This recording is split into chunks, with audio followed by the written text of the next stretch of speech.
Know what your one job is? Yeah, do you know what your one job is? Well, that's what we're going to talk about today.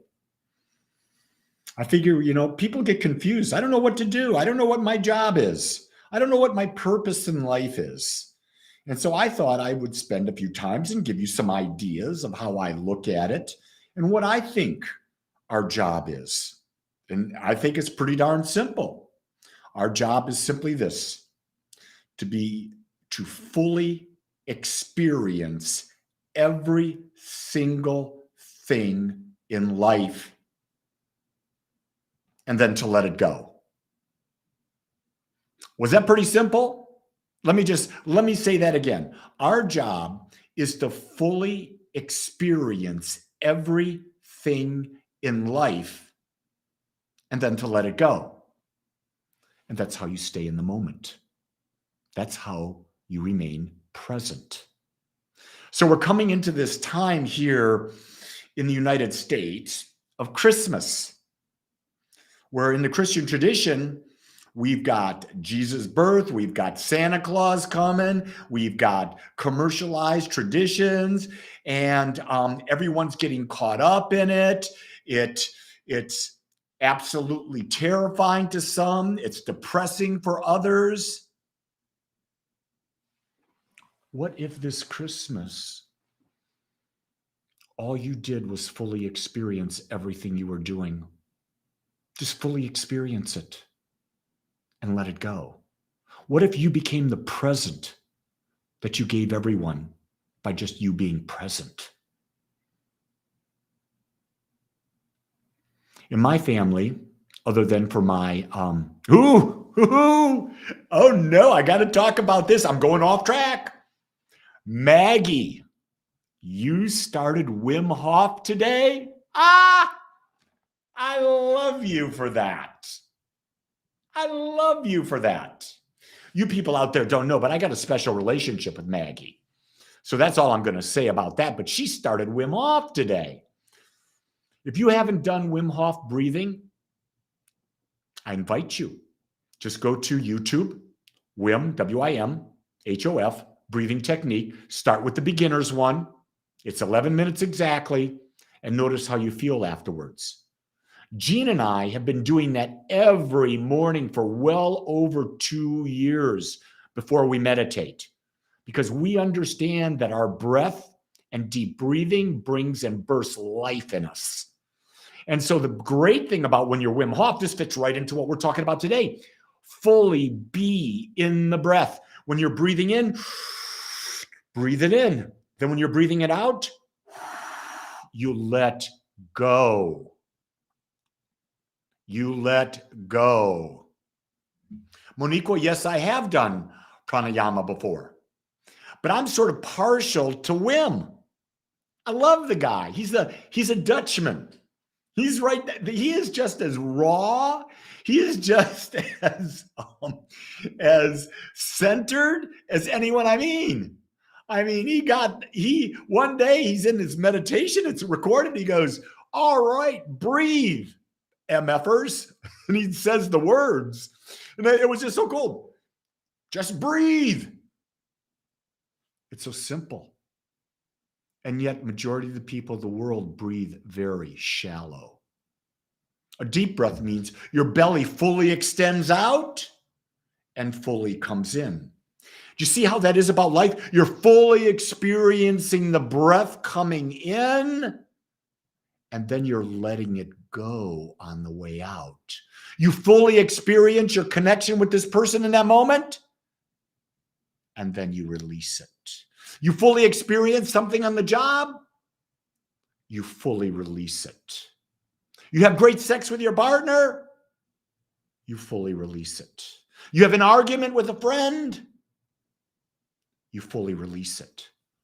But you're experiencing everything. You see, without contrast, my dear ones, there is no feeling. And we think that we bought into the illusion that we can live a life without contrast, that we can always be happy. that we can always be loving, that we can always be kind. I've never met that person, ever. I've never met that person. I've met a lot of people in my life. And people say, well, Jesus and Buddha and Krishna were like that. I've never met them. I don't know that that's true.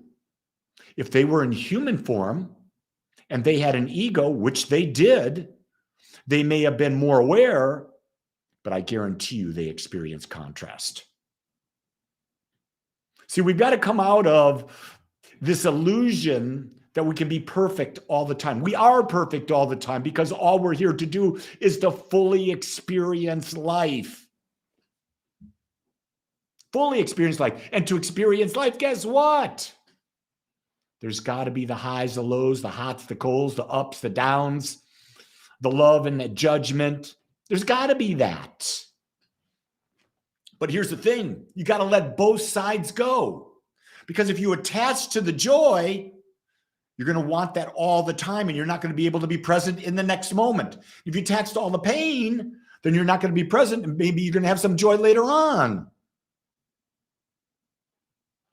It's really interesting. Monique says, I realize I get agitated or triggered. My breathing gets shallow, and it feels great to breathe and relax. Yes, Monique, you got it. Your breath tells you when you're connected. It tells you when you're separate. But we're too damn proud to think about, let the little simple things be our guides. Our breath, our emotions. That's all they are, guides. That's all they are. Nilda says, meditation today about listening to your heart brings intuition. Spot on. I feel guided and have intuition and lead me in the right thing. You're welcome, Nilda. That's why we do the meditations. Every day I do a meditation online on Zoom. You can all be a part of it. Go to agapespiritualcenter.com, click on events. The meditation link is there for Zoom. Everyone is welcome. We got people all over the world joining us. Normally it's 15 to 22 people. We can handle hundreds of people. So there's always. Ian goes, I would love to see you and Wim together. So would I. I think he's cool. I think our personalities would really blend.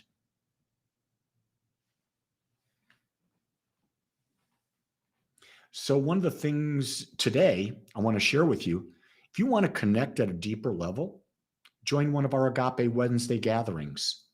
Today we have a gathering at 11 a.m. Central Time, 1:30 p.m. Central Time, and 7 p.m. Central Time. You're all welcome to join any one of them or all of them. I don't really care. What this is about is people coming together on Zoom. We share, we discuss, and we connect. What I'm understanding more than ever is that people are feeling isolated, alone, or they haven't found their tribe of like-minded people. That's why I created these gatherings. I haven't missed any of them in over a year and a half. So if you want to connect, don't be shy. Just join. Get the experience. Give yourself the gift of connecting. You don't have to say anything if you don't want to. I know some of you are shy, but that's okay. Anyway, agapespiritualcenter.com. What I want you to do is, if you're out there right now on Facebook and that, hit the like button. If you're on YouTube right now, hit the like button. Do me that favor, because those platforms love likes. And if you're out there and you haven't subscribed to my YouTube channel, please subscribe. It's fascinating. I've got over 11,000 followers on YouTube. I wish I could get 11,000 to listen. But you know what? I'm aware enough to understand there's both sides. There's those that hear. There's those that don't hear. Those that will take a shot and listen. There are those that don't. And I don't get upset over either way, because it's just the way life is. People say to you, why does that happen? Because it does. That's all you have to know. Why did that person die? Not a relevant question, because you can never know. I've been dealing with a lot of people lately who've had loved ones die, myself included. And why is an absolutely useless question, because you don't know what the other soul's intention was, and you will never know, at least not in this human form. So when someone dies, you remember them, you love them, you've learned from them, and here's the hard part: you let them go so that you can be present in this moment and live your full and perfect life, because that's your one job. Every moment, live it, experience it completely. I want you to know, thank you for joining me today. I didn't know where I was going with this, but Spirit always guides me. And I'm grateful that you chose to be here. So go create a great day, and know that if no one says this to you, I love you and I accept you. I see your perfection just like you are right now. Until next time, aloha.